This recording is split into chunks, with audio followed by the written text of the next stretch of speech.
Welcome to the space of NFT PowerUp. Compete for blue chip NFTs, cash prizes, and more on NFT PowerUp's trivia platform. The space will begin shortly. While you wait, join the back channel discussion on Discord.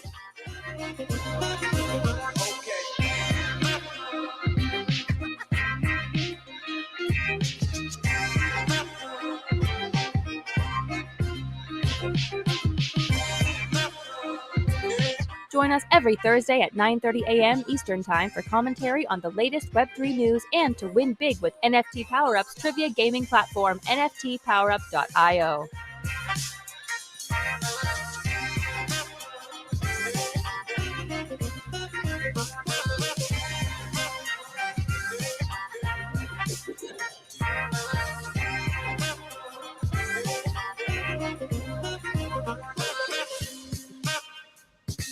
The space will begin shortly. Please repost the space now to bring in more of our AI and Web3 friends.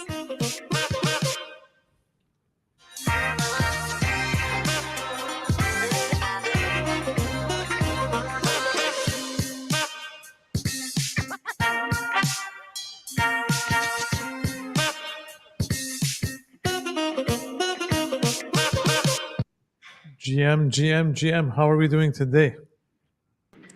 Yo! I'm doing great. Thanks for asking. What about you? We should find a better way where I tell you that we're ready to go live before I just switch it suddenly off. No, that's completely fine. It was smooth, not that bad. MG, Web3 guy, how are you guys doing today? All's good, Sarah. What about you? All's good here. Amazing. Are we excited for the space today? Super excited. I can tell. It doesn't sound like it, but okay, go ahead. No. I am excited. That's even worse, MG. Let's continue. Continue. Push forward. Okay, guys. So first of all, welcome to the space, guys, and to the listeners. Hope you enjoy the space that we have prepared today. Just to give everyone a quick summary, we're going to dive first into the topics that we have prepared today, and then we're going to be announcing the trivia winners and the new trivia that is out. So make sure to stay tuned until the end. Kicking this episode off with MG. MG, Yahoo, I haven't heard this term in so long. What are they doing now? So Yahoo may be late to the game, but they finally did their first AI purchase. So they just announced that they purchased a company or an app that's called Artifact. I mean, have you heard about this app? Have Yahoo, maybe. No, not Yahoo. Artifact, the AI app that they just bought. So it's a news app. It's a news app, and the concept behind it is that. Oh, by the way, it was founded by the two founders of Instagram. And they wanted to found an app that's a news app that only portrays true information, because they have now an opinion on Facebook and on Instagram that there's a lot of misinformation on that platform. So they wanted to create that app, and it's powered by AI. So what's the AI part of it? Is that there's this algorithm that shows you kind of a For You page based on news. So it just recommends a news article that it thinks you might be interested in. And they launched in January 2023, so a bit over a year now, and they humbly announced that they didn't pick up traction as they anticipated. And just recently they announced that they were shutting down operations because they saw this only a small place for this in the market, and there's not much traction moving forward, so they didn't want to invest more in the application. But Yahoo apparently saw otherwise, and they decided to purchase the app. At least from my end, I don't know how much, or maybe it wasn't disclosed how much they purchased it for. But Yahoo now is in the AI race. I don't know if this is the best move for them to purchase a kind of a dying, not dying app, but a kind of a low radar app.